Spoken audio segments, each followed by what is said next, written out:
美联储刚刚降息，日本央行立刻回敬一颗重磅炸弹。这不是普通的操作，而是那种一边表面笑嘻嘻，一边暗地里捅自己肚子的狠活。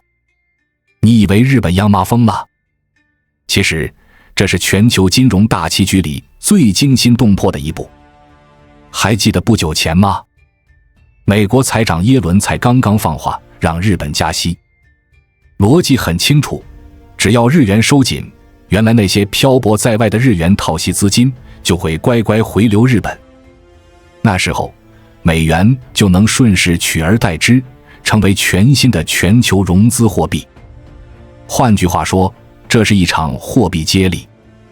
美国在暗示我后面要放水了，但在此之前得有人帮我吸走市场里的多余筹码，而日本正是被点名的那个替死鬼。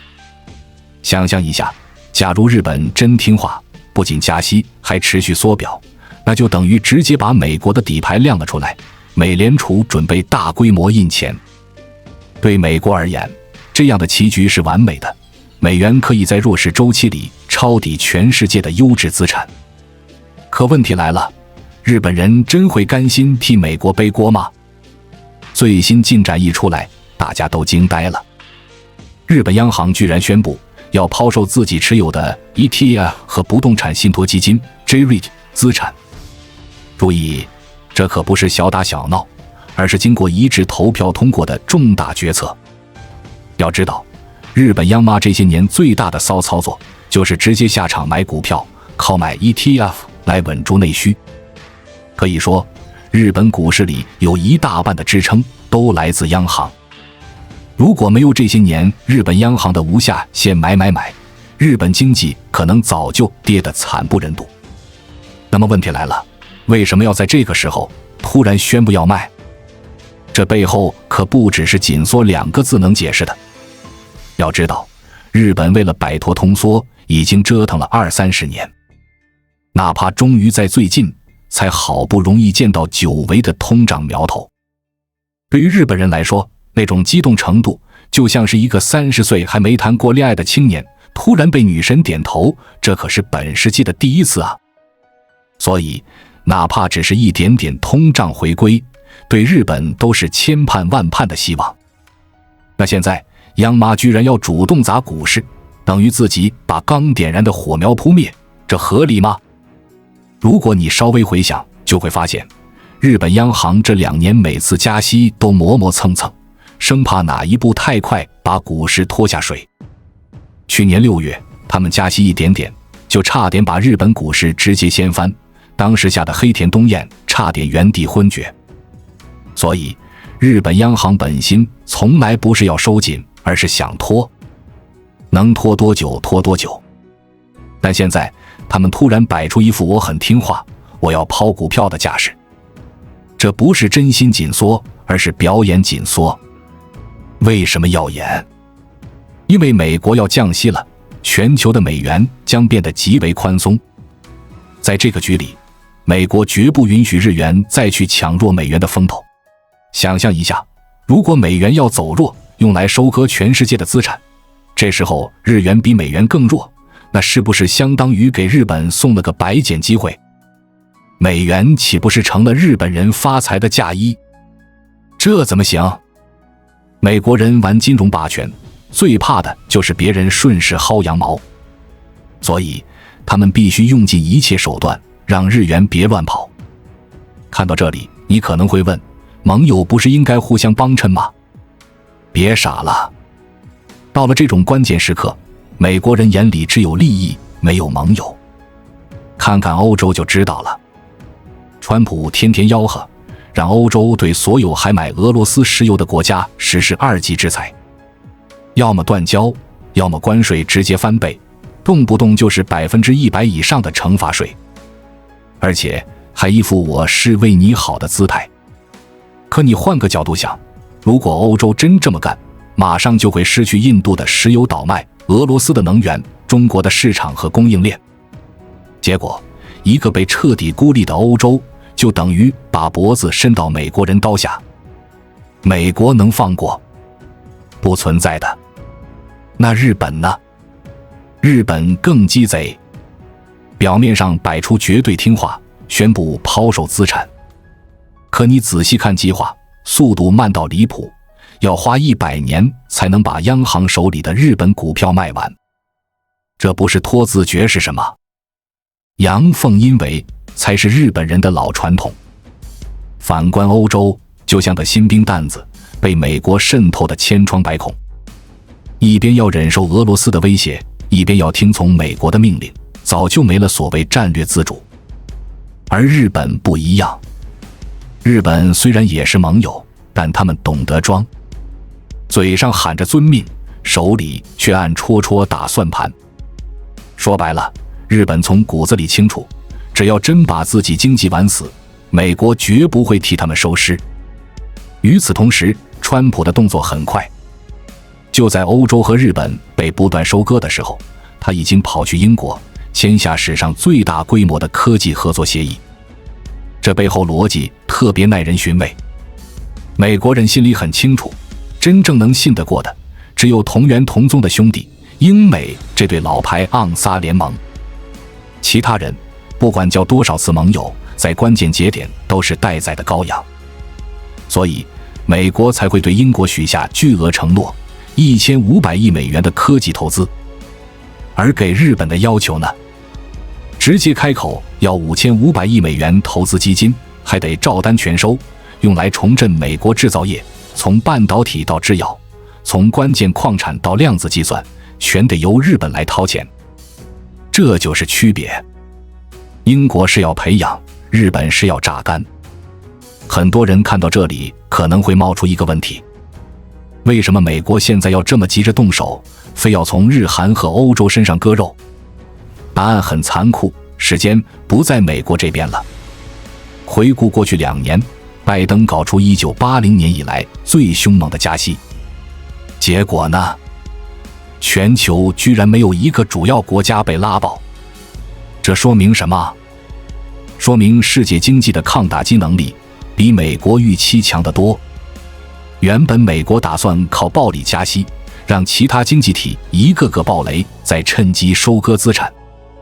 可这次他们没等来债务危机大崩盘，反倒是自己快被反噬。所以战略必须切换，从强美元收割到弱美元抄底。可偏偏美国现在最大的短板是供给。大家都知道，中国的问题是需求不足，但美国恰恰相反，他们是供给不足。稀土最多撑半年，能源结构不稳，制造业空心化严重。打仗需要钱，需要资源，可美国现在连维持一场持久消耗战的物资都难以保障，更别说靠战争去掠夺别人的资源。所以他们才会转向金融，靠美元贬值，拿华尔街这只无形的手去全世界抄底。在我们进一步探索之前，我们有一个激动人心的消息要告诉大家，我们已经开通会员功能了。现在您可以加入我们的会员大家庭，享受会员专属影片和更多独家内容。别忘了关注才知道，并点击小铃铛，我们将继续揭示更多关于金钱的真相，助你迅速实现财务自由。可金融霸权有一个前提，必须保证美元是唯一的潮水，涨也好，退也好，别人只能跟着它的节奏走。问题是，如果日本央行或者欧洲央行乱了节奏，美元的潮水效应就会被稀释，这就等于在美元的漏斗上戳了个洞。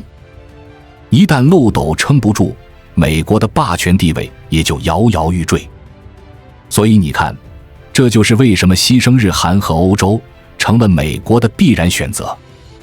发展中国家割不动了，那就换收割半个自己人，实在割不动，再回头收割美国本土的老百姓，让他们互砍。逻辑残酷，但极其符合现实。到这里，你会发现一个微妙的变化。日本和欧洲虽然都被当成待宰的羔羊，但命运却完全不同。日本还在阳奉阴违，靠着拖延争取一点点生存空间，欧洲则早已彻底没了退路，动不动就被美国牵着鼻子走。更可怕的是，这一切才刚刚开始。接下来，美国会继续把日韩和欧洲当成填补自己窟窿的提款机。但你要明白，金融的游戏不是无止境的。一旦债务规模继续飙升，国债市场暴雷，美国自己也会掉进深坑。到那时候，美元霸权还能不能维持？这才是真正的悬念。说到底，美国今天最大的软肋就是国债。别忘了，美联储这次降息，表面上是稳增长，实际上是给自己解套。因为只要利率降下来，美国政府每年要支付的利息成本才能减轻一点。可问题在于，美国的债务规模已经冲到40万亿美元大关，光利息支出一年就得1万多亿。这是什么概念？等于美国财政部每收的3块钱里，就有1块要拿去还利息。这还怎么搞基建？怎么搞军费？于是美元必须走弱，让华尔街去抄底全球的核心资产，才能把这个黑洞暂时填一填。但美元一旦走弱，日本、欧洲就必须替死，不然别人抢风头，美元霸权的效果就不复存在。你看，日本央行被迫宣布抛售 ETF， 看似是货币紧缩，其实是对美国的投名状，只是动作慢吞吞，留着一丝喘息。欧洲更惨，直接被撕开口子，成了彻底的提款机。有人可能会问，难道美国不怕这样搞，把盟友逼到彻底翻脸？答案是，他们赌不翻。因为日本有地缘的枷锁，欧洲有能源的掣肘，翻不了。即便心里1万个不情愿，也只能在表面点头，暗地里自保。美国玩的就是这套，你敢不听话，我就让你孤立无援。到最后，你就算心里骂我，手里还是得乖乖把钱交出来。可这套游戏有一个致命风险，美国现在是靠输血才能维持财政和霸权，一旦血袋用完，他自己也会失血过多。看稀土就知道了，美国的稀土库存撑不过半年，很多关键军工、半导体、能源转换都卡在这上面。一旦供给链断裂，美国就算想打仗，都没有本钱维持消耗战。换句话说，他们现在只能用美元金融霸权虚晃一枪，没法再真刀真枪的大军压境。这时候我们回头看，就会发现一个讽刺的画面：日本央行被迫对着自己的肚子乱捅刀子，欧洲主动把脖子伸过去给人割，而美国呢，一边收割，一边还要装出一副我是在帮你们的嘴脸。可他们没想到的是，真正的危机其实正在自己国内，因为国债市场才是全世界最大的定时炸弹。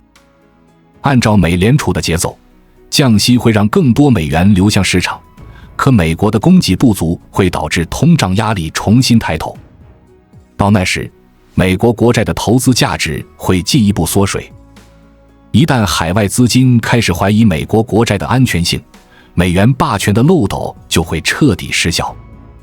别忘了，美元霸权的核心是所有国家都必须买单，如果有人敢不买，那整套体系就会崩塌。到这里你就明白了，为什么美国现在要疯狂牺牲日韩和欧洲。发展中国家已经熬出韧性，不好割了。盟友最肥，拿来补窟窿最合适。但这只是一时的止痛药，等到债务雪球继续滚大，美国还得回过头来对自己人动刀。这也是为什么未来几年美国的社会撕裂会越来越严重，阶层矛盾、政治分裂、民粹抬头，全都围绕一个核心：钱不够了。而对我们来说，这场戏反而是绝佳的旁观机会。日本天天被逼割肉，欧洲忙着自断后路，美国自己被国债压得透不过气。我们既不用动手，就能看着他们互相掐脖子，甚至帮我们清理掉不少潜在的竞争。这就是为什么很多人说这是历史罕见的窗口期。强美元刚刚落幕，弱美元时代即将开启。在这个过程中，美国的刀锋会先砍向日韩和欧洲，最后才会掉头割向自己。